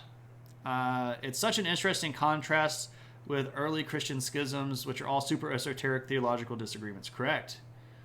Cassius X, meaning the 10th. Cassius and his... No. Cassius the 10th. So X was a placeholder. That sort of stood for... was with Malcolm X, he said that the X stood for his original name that was lost through time because of slavery. I guess testament to the fact that Islam has always been more political. Yeah, so that's a fair thing to point out, Nintendo, that like Jesus made no claim to politics according to the scriptures, right? He sort of indicated that there was, government and then there was religion. But Muhammad very much said that it's the same thing. And as the Christian church developed, religion became way more political, right? So if we look at what's going on in the Christian church at this point, we've already got popes in contemporary periods of time over in Europe that are like calling out rulers of kingdoms and telling them that they have to straighten up or lose the throne or whatever. And we've got the beginnings of what becomes known as Caesaropapism. We've got the concept that in the Byzantine world that the emperor is basically some sort of avatar or direct bridge or pontifex to God himself. So the emperor is the head of the religion over there, and it's becoming more aligned contemporaneously even in the Christian world, but it has never separated in the Muslim world. So when we went through the Enlightenment in the West, there was that divorce that began between religion and politics, which is still not completely divorced. And let's just be clear, the separation of church and state has only ever been a bad breakup that still hooks up every now and then, right? It's never been a full divorce between the two. But in the Muslim world, there was never a separation of church and state. It was always considered to be the same thing until you get to much later periods of time where you do start seeing people recognize that the government can't be the same thing as the religion, mostly because of the fact that the institutions of religion were not changing, but the government was. And so you have to come up with some sort of fictive way to say, while our governments are changing, our religion isn't. So then you start recognizing that religious leaders have more staying power or perhaps legitimacy than political rulers, and you get some, at least surface level of difference. Like, for example, in Iran today, right? They have a president that they have elected, but the president was somebody that ran for office, and to be able to run for office, that person had to be chosen and blessed by the Ayatollah in Iran, right? And if that person ever makes the Ayatollah angry, Ayatollah, of course, is a religious leader in Iran, the head of Shia Islam in Iran. If that person ever makes the Ayatollah angry, the Ayatollah can kick them out of office, right? So while there is a nod to politics being separate from religion, the religious leaders still have a substantially large amount of power. Also, the same thing like the Taliban, right? If we look at the Taliban in Afghanistan, they are primarily a conservative Muslim group that decided to transition from just a cultural group into a political group, and thus have taken over the government of Afghanistan. And the laws that they're passing are conservative Muslim teaching, right? So there's still not as clear a break between politics and religion in the Muslim world. As a world leader, a good rule of thumb before making any big decision is to ask yourself, could what I'm about to do inspire one of George R.R. Martin's plot points? Like, is this the Red Wedding? Is this the Butcher of Harrenhal? Is this going to be the Battle of the Illegitimate Children? And if so, do I really want to do that? Now, Muawiyah is going to take over in 661, and he rules until 680. But an interesting point here. In 670, the grandson of Muhammad, who had recently given up the throne, or not the throne, but the title of Caliph, is going to get poisoned, and he dies. And it is widely suspected within the Muslim world that he was poisoned by his wife at the command of Muawiyah.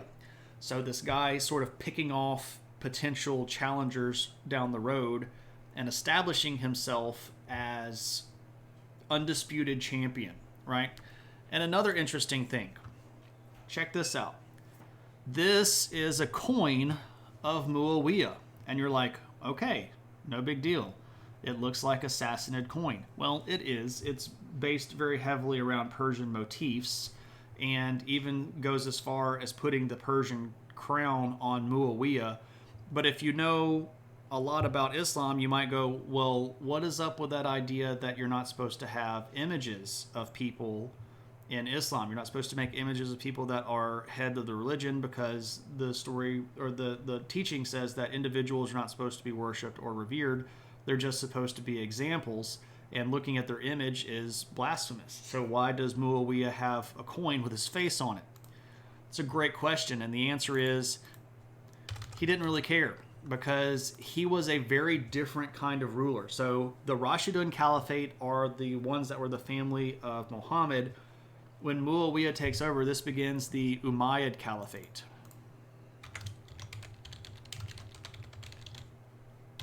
Umayyad Caliphate. Now, these guys are going to be really big and powerful and control things for hundreds of years. But Muawiyah is he's a very different kind of ruler.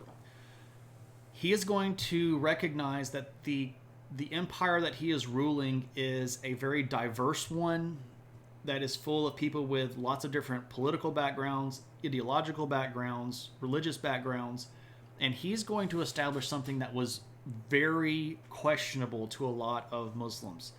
And he's basically going to install a meritocracy where if it doesn't really matter who you are, if you're not an Umayyad, if you're even a Christian, you can get promoted into some of these bureaucratic positions within the empire. Because what he cared about more was an efficient empire instead of one that might just be like pure driven snow Muslim empire. This is a really sketchy thing. A lot of people get really scary about this stuff because he's like, I don't like this inclusion of non-Muslim people. It's a big political risk. It's a big mess. He's also going to continue expanding into northern Africa. He's going to take islands in the Mediterranean. He's going to attack into Anatolia, which of course is, sort of the heartland of the Byzantine Empire. And he's going to lay siege to Constantinople. There's a big sea battle where the Byzantines are going to break out their secret weapon, which is Greek fire. The basic understanding of what we know about it is that it's sort of ancient napalm that was kind of squirted at an opposing ship with these big bellows and then lit on fire that would sink your ship because you couldn't beat it out. Really interesting use of that. And the siege of Constantinople does end up failing, but he's still pretty powerful. He is going to make his capital here in Damascus. And he had already been set up there. He's not going to rule from Mecca. This is another big questionable thing. Mecca was the holy city. It was the direction of prayer. When you go to pray, you're supposed to face Mecca. This is where Muhammad had set up his seat. So who are you to say the caliph shouldn't reside in Mecca? He goes, look, the battles and the wars are up here. I want to be closer to the front line. I'm going to be in Damascus. I'm not going to say Mecca's not important. I'm still going to go on the Hajj. I'm going to do my thing, but I'm going to do it from Damascus, right? Greek fire is the best video game weapon. I don't know what video game it's in. Wait. Isn't it in one of those, which Assassin's Creed was that in? I can't remember. One of the ones with Ezio. Was it like the Revelations, Assassin's Creed Revelations? I can't remember.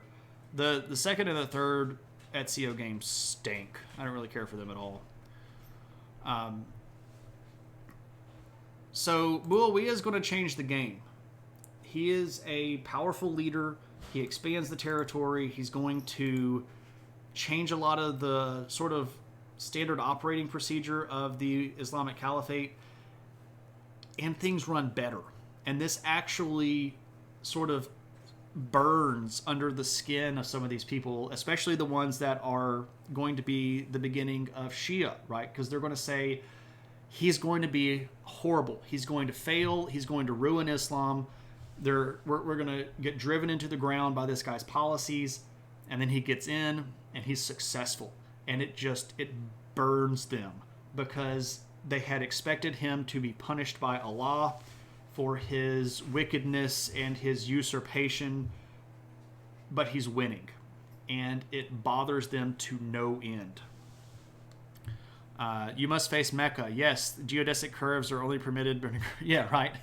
You got to get out your slide ruler and your protractor. Usually it's just a general direction. But there are actually apps now. There's a Qibla app where you put your location in and then it actually points you towards Mecca on your phone. pretty interesting stuff. You're thinking of Age of Empires, but Assassin's Creed is good too. Yeah, Age of Empires has got it. So, anyway. Now, if you remember, when Muhammad's grandson had given the title of Caliph to Muawiyah, he made Muawiyah promise that Muawiyah was not going to set up a dynasty. So when Muawiyah gets old, he calls together a council of all of his governors, all of his territorial and provincial governors, and he goes, okay, you might be wondering why I called you all together. I called you together because I am about to die because I'm old, and I want you all to swear allegiance to my son, whose name is Yazid. And I want you to promise that when I die, you will follow him as caliph.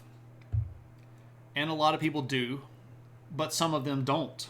Some of them go, dude, you swore that you weren't going to do this whole dynasty thing. And he's like, yeah, but the guy that I swore it to is dead now, so it kind of doesn't matter. And they go, didn't you kill him? And he's like, I didn't kill anybody. And they're like, didn't you tell his wife to kill him and then she did it? And he's like, I can neither confirm nor deny that, but I don't think that I did. You know, it's all political and messy.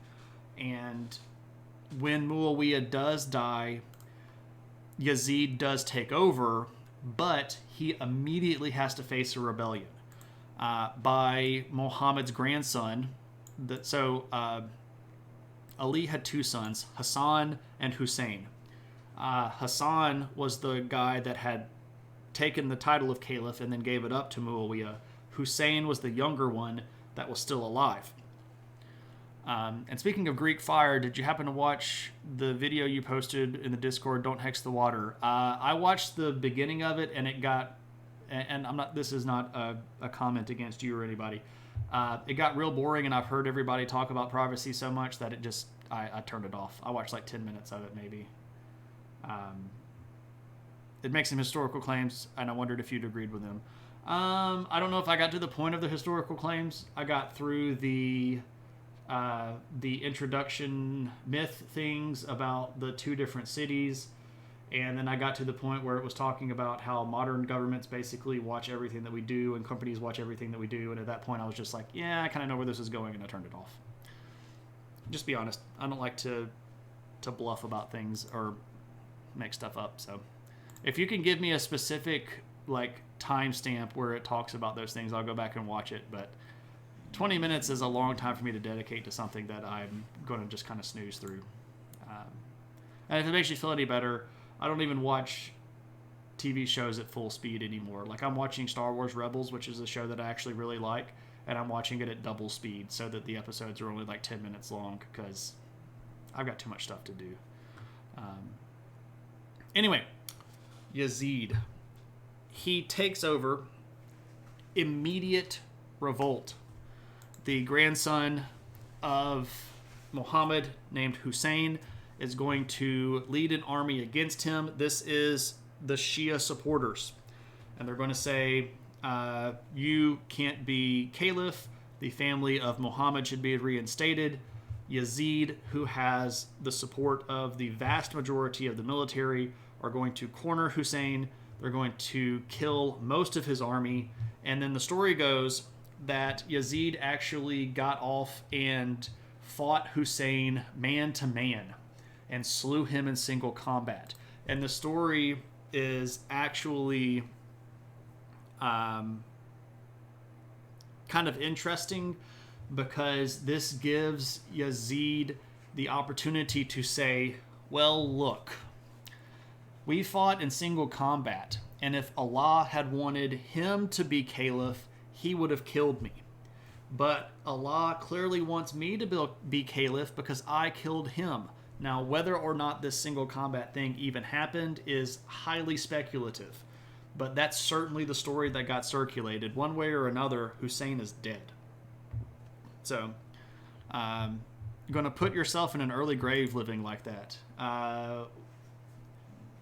What is that? Trying to cram all of the stuff that I try to do in? Quite possibly. about the concept of privacy being relatively recent invention or the wall being one of the most influential technologies. There's probably something to that.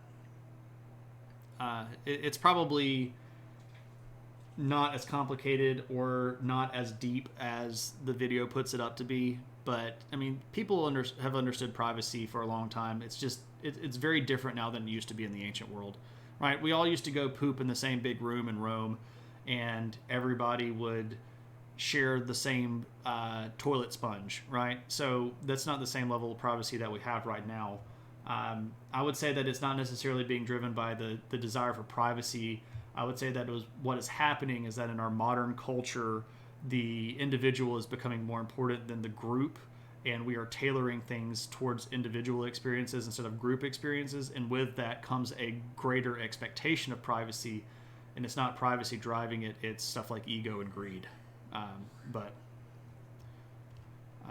Just saying that if you are at the point that you're watching TV at 2 times speed so that you have time to relax is probably an unhealthy level of work and stress. I wouldn't say that I'm at a healthy level of work and stress.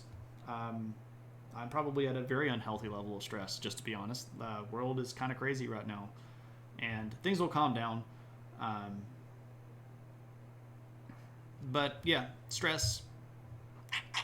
I have been a lot better at not working when I'm at home, though. I have definitely drawn some pretty hard lines between work, doing it work, and home being home. But the biggest issue is that I have too much TV that I want to watch. Like, my list of things that I want to watch on TV is, like, ridiculous. Like, right now I have, like, all of these things that are on my list to watch, which is a whole bunch. You know, like whole seasons of TV shows. I don't know if you can read all of that, but there are a lot of things. And I only have a certain amount of time to watch TV. So I try to maximize it by watching it like as fast as I can. And I put the captions on, so it helps. Give you that the videos makers is an acquired taste, entertaining nonsense with a kernel of insight. Honestly, have no clue how people keep up with so many TV shows.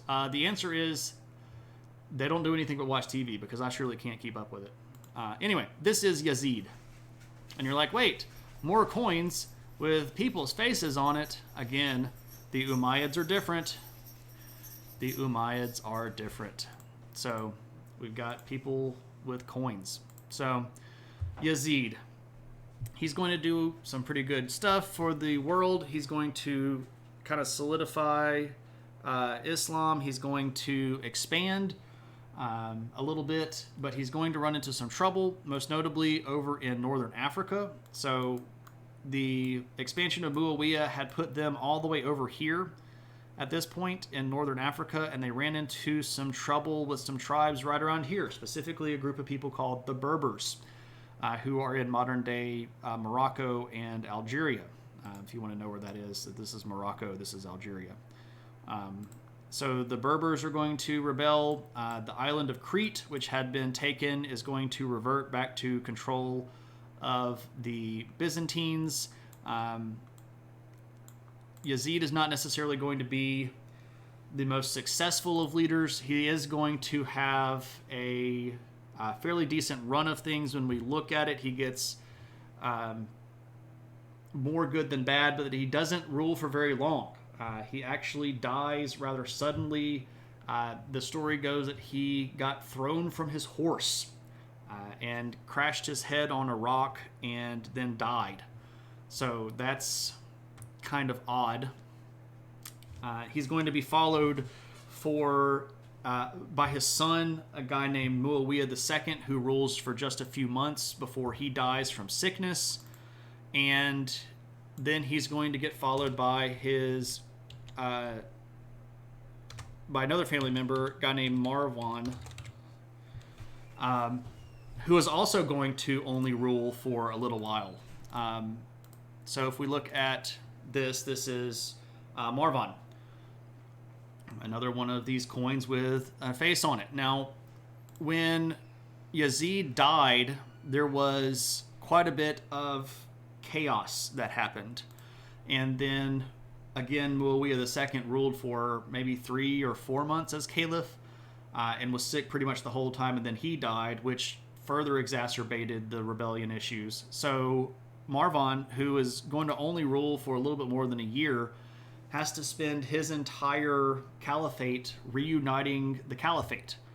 And he's not going to live very long either before he dies and puts his son Abd al-Malik on the throne. Now, if we're keeping up, that is 3 caliphs in the span of less than 4 years. Now, that's kind of important because a lot of people who were critical of the Umayyads said that this was punishment from Allah, right? This was Allah striking back at them for killing the family of Muhammad, right? They had killed Hassan, they had killed Hussein, they had usurped the throne or the title, and this was their punishment, that Allah was finally punishing them. But Abd al-Malik is going to change that. He rules for 20 years and is an incredibly successful caliph. You fought Allah and Allah won, right? Is there a limited supply of caliphs? Will they ever run out if they keep quickly using up the ones that they have? As long as they keep having lots of wives and lots of sons, there's almost always going to be a new caliph that's possible. Anyway, Abd al-Malik is going to rule from 685 to 705. He's going to be very successful. He takes back over the territory of the Berbers. He's going to conduct some very successful raids against the Byzantines. He's going to finally end Byzantine control in northern Africa. So at that point, they control basically all of northern Africa. They're going to sack the city of Carthage. He's going to introduce a lot of reforms, like this. This is a coin of Abd al-Malik, and you're like, oh, so he was the one. Yeah. So this is a true, like, pure Islamic coin in their own style. And from this point forward, Islamic leaders of the Umayyads are not going to use images. They're going to issue their own money and their own version. They're going to abandon the old Persian motif and styles. So this is a coin of Abd al-Malik. Now, he also does something important like this thing. This is the Dome of the Rock. This is built over a particular site where a supposed winged horse touched down and took Muhammad up to heaven. This is, of course, on the Temple Mount in Jerusalem. This is completed in 692 and is considered one of the most important sites in Islamic world. So this is completed under the control of Malik. But this guy is pretty important and pretty powerful and is going to end a lot of the people's concerns about the staying power of the Umayyads. So if we look at where we started and where we ended up, this is the Umayyad Caliphate now. And they control everything all the way over here in Central Asia, all the way through Egypt, all over northern Africa, and all the way up over here almost to Spain. And guess what? Visigoths, you're next. But anyway, that is where we will end the night. And I will be absolutely and completely honest with you guys. I am tired. I have busted it and I got through this information. We had a great stream and I really appreciate everybody being involved. But we're going to go do a raid, and I'm going to raid and run because I am going to go relax and try to get some sleep. So where are we going to go? Who have we not raided recently? Oh, we're going to go raid JMR. JMR just got back. Did we just raid him? No, I don't. Even if we didn't, whatever. We're going to go raid JMR Killer. Please tell him that I said hello. Yell adventure. Do your thing. I'll see everybody in a while. It's not going to be Thursday and it's not going to be next Tuesday, but a while. But I hope you all have a good one. Thanks so much. I'll see you next time.